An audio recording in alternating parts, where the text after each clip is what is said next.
In this Minecraft tutorial, we're going to show you how you can make an overpowered mob farm in Minecraft 1.21. This farm will produce in excess of 5,000 drops per hour and literally just rain down mobs nonstop. As an added bonus, this farm uses no trident killers, so there's nothing you have to do in order to get this farm going. This farm will produce over 20 stacks of gunpowder, 20 stacks of bones, 20 stacks of arrows per hour, plus the additional bonus of rotten flesh. Additionally, no spiders at all from this, and the occasional witch drop to add on top as a bonus. So that being that, let's get a materials list and let's get to the build, shall we? Once we've decided where we're going to build this thing, we're going to go ahead and slap down 2 double chests just like so, and we're going to put hoppers going into each of those. From these hoppers here, we need to go out a total of 20 blocks with hoppers going this way. So we got the first hopper we placed down there being 1, 2, 3, 4, 5, 6, 7, 8, 9, 10, 11, 12, 13, 14, 15, 16, 17, 18, 19, and 20.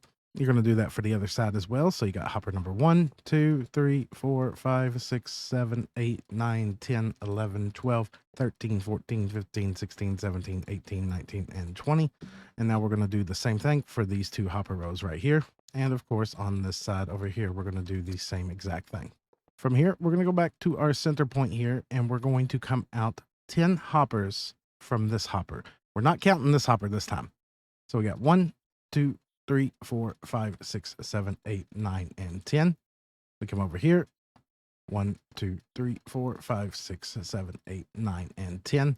And then from here, we're going to go over 20 as well. So we got 1, 2, 3, 4, 5, 6, 7, 8, 9, 10, 11, 12, 13, 14, 15, 16, 17, 18, 19, and 20. Come over here to this side. We got number 1, 2, 3, 4, 5, 6, 7, 8, 9, 10, 11, 12, 13, 14, 15, 16, 17, 18, 19, and 20.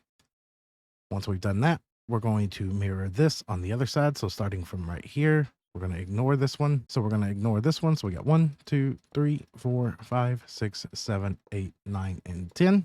And do that one more time. 1, 2, 3, 4, 5, 6, 7, 8, 9, and 10. From here, 1, 2, 3, 4, 5, 6, 7, 8, 9, 10, 11, 12, 13, 14, 15, 16, 17, 18, 19, and 20. And then back over this way, we got number 1, 2, 3, 4, 5, 6, 7, 8, 9, 10, 11, 12, 13, 14, 15, 16, 17, 18, 19, and 20. Once that's all done, you should have something that looks just like so. From here, we're going to grab our campfires. I am using Soulfire campfires for this tutorial, which do more damage than regular campfires.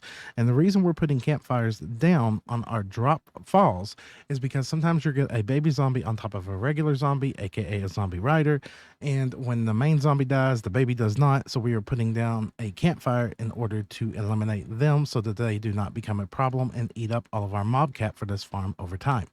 So we're just going to go straight down this row over here. We're going to put campfires all the way down that.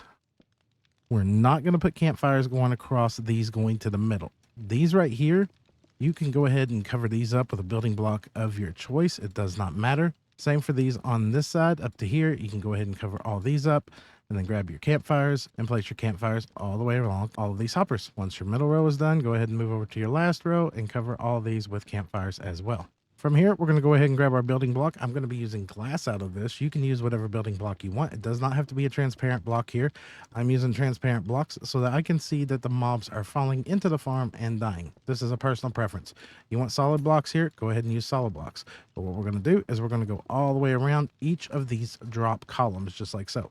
So you got your outer one, your inner one, and your outer one. Go ahead and surround the campfires with a building block of choice. And once you have that done, you should have something that looks just like so. Middle hopper is covered here, all the campfires on the other 3 rows of hoppers, and all of them surrounded by the start of a wall. From here, we're going to take this wall up from on top of this 28 blocks. So we got 1, 2, 3, 4, 5, 6, 7, 8, 9, 10, 11, 12, 13, 14, 15, 16, 17, 18, 19, 20... 21, 22, 23, 24, 25, 26, 27, and 28. The 29th block is where the floor of our farm is going to be starting. So we're going to take these walls all up 28 blocks at this point. Only the outer, the inner, and the outer. That one and that one you don't have to worry about, but all these go ahead and fill up to 28 blocks high. You can do this out of transparent blocks if you wish. You can do this out of solid blocks if you wish. It's whatever you want to use here. Once we have our drop chutes in place, now we're going to come up here and we're going to start building on the floor, the first level of our farm. So we're going to come up here. We're going to take all this up one additional block all the way around the drop chutes, around the center drop chute. Then from here, we're going to grab and pull this all the way over to the edge of this drop chute, fill this in all the way across here, grab it, bring it back, and then fill in all this middle area right here. After you've done that side, go ahead and flip over to the other side here, pull this over, fill all this side in now too. Now, once you have both center sections done, go ahead and move over here to the outer side here. From here, we're going to go ahead and put one level all the way across this side here.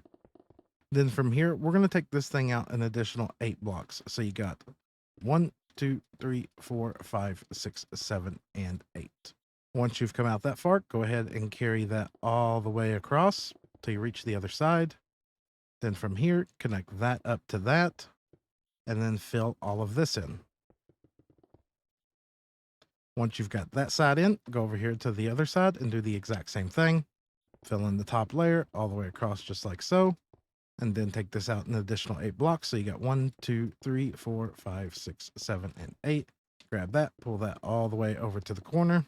Pull this one out 8 as well. So you got 1, 2, 3, 4, 5, 6, 7, and 8, and fill all this in. Once you have that done, you should have something that looks just like so. From here, we're going to go ahead and we're going to put an outer ring on the whole outside of this farm.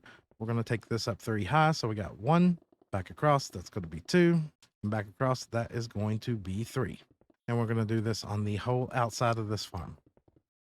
Once you have your outer wall up, you should have something that looks just like so. From here, we're going to head over and we're going to put a 3 high wall all the way across this side right here. So we have this side that's going to have a water tray. They're all going to drop down onto that drop chute. This side's going to have a water tray and they're going to drop down to this drop chute. Now we need to come over here and we need to put a 3 high wall all the way across here. And now we should have something just like so. Water tray, drop chute, water tray, drop chute, water tray to the drop chute, and water tray to the drop chute. Now at this point, we're going to go ahead and start building our modules. What we're going to do is we're going to come over here. We're going to go 2 blocks, place a block, 2 blocks, place a block, 2 blocks, block, 2 blocks, block. And once we reach the very end, the last one here is going to be only a 1 wide trench. It does not matter. And what we're going to do is go ahead and fill these up all the way 3 high, all the way from front to back, just like so. And once you're done with that, you should have a bunch of trays leading out just like so. Now you need to continue that in the middle chute here. So starting over here, 1, 2, block, 1, 2, block. This is going to be your trench. That's going to be your trench on that side. Reverse that on the same side. Trench going all the way across there. Trench going all the way across there. Same for over here. 1, 2, all the way across. 3 high.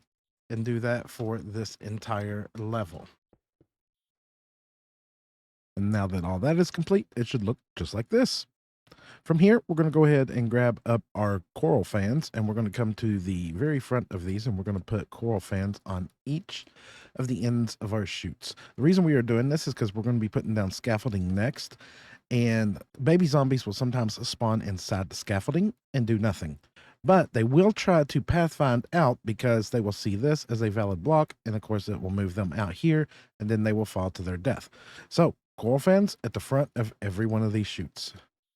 And once the last ones are placed there, you now have coral fans all the way down the middle, down the left, and the right chutes. From here, we're going to switch over to our scaffolding, and we're going to put scaffolding going all the way down these chutes. So up one side, down the other, and then when we're done with that, we're going to grab water, and we're going to put water there and water there. So mobs are going to spawn inside the scaffolding, immediately get pushed by the water, and straight over to the drop chute. Baby zombies will eventually pathfind over here using the coral fans and fall to their death as well. So now, fill all these up with scaffolding and water. Side note, you are only putting water back here. You are not trying to, let's go ahead and break this and this, just as a demonstration. You're not trying to waterlog these. That is not what you want to do at all. You only want to put the water at the back, just like so. So now, scaffolding everything up and water everything up. And once your water is all in place, This level is done. So at this point, we're just going to come over here and we're going to cover up this whole top.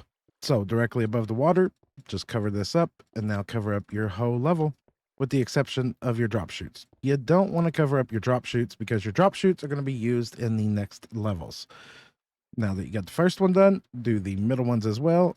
As I said, avoiding the drop chute. So fill in all of these right here, fill in all of these right here, all of these along this side, all the way down, and then come over here and fill in all of these all the way down as well.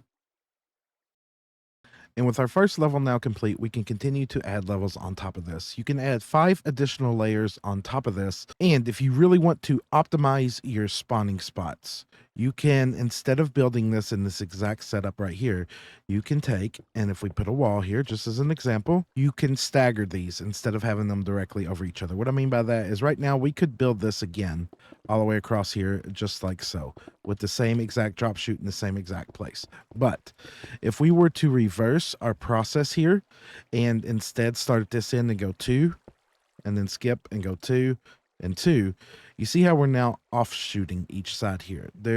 We're now allowing more spawn spots in this whole farm because of how spawning works in Bedrock. It likes to do column spawns, and by blocking this up all the way up, we're eliminating the chance of ever getting a spawn in that column. It's just game mechanics. So if you really want to optimize the spawns that you can get from this thing, as you're building the next layer, off-center it. Then once that layer is completed, you would start the next layer and you would off-center it. So it would become over here your drop chute of 1, while this would be your next one of 2, and so on and so forth, so that they're staggered. So at this point, either build it all the same, off-center it, and add you in 5 more layers. And right here is a completed version of this thing. This now has 5 additional layers on top of it. So you got the first layer that we built, 1, 2, 3, 4, and 5. From there, we would just cover up everything. We would box the whole thing in, and then we would slab the roof of this thing because we do not want surface mobs spawning up here, taking up mob cap. Now, if you really, really wanted to, you could come back over here at this point. Let me just go ahead and point this out to people. You could come back over here. You could knock this out right here, and you could put tinted glass all the way across the roof of this thing. By doing tinted glass, you would be allowing yourself to get surface mobs spawning in this very top level, which, yes, would allow you the potential for more mobs, but tinted glass is a bit expensive, and this thing already produces nice rates for just a little amount of time that you put into this thing. And now with all that done, the only thing you need to do is expand upon your storage system, make it as big as you want, as complicated as you want, and AFK at this thing to your heart's content. And speaking of AFK spots, our AFK spot is 1, 2, 3, and 4 blocks up on either side of these center tubes. So you can AFK on this side or you can AFK on that side. I would advise you to make you a nice, safe, spawn-proof box to AFK in, but that's it. That's all there is to it. That being that, I hope you found this tutorial useful. If you did, make sure to drop a like down below. If you'd like to see more, please consider subscribing. And on that note, we'll catch all of you in the next one. Goodbye, everybody.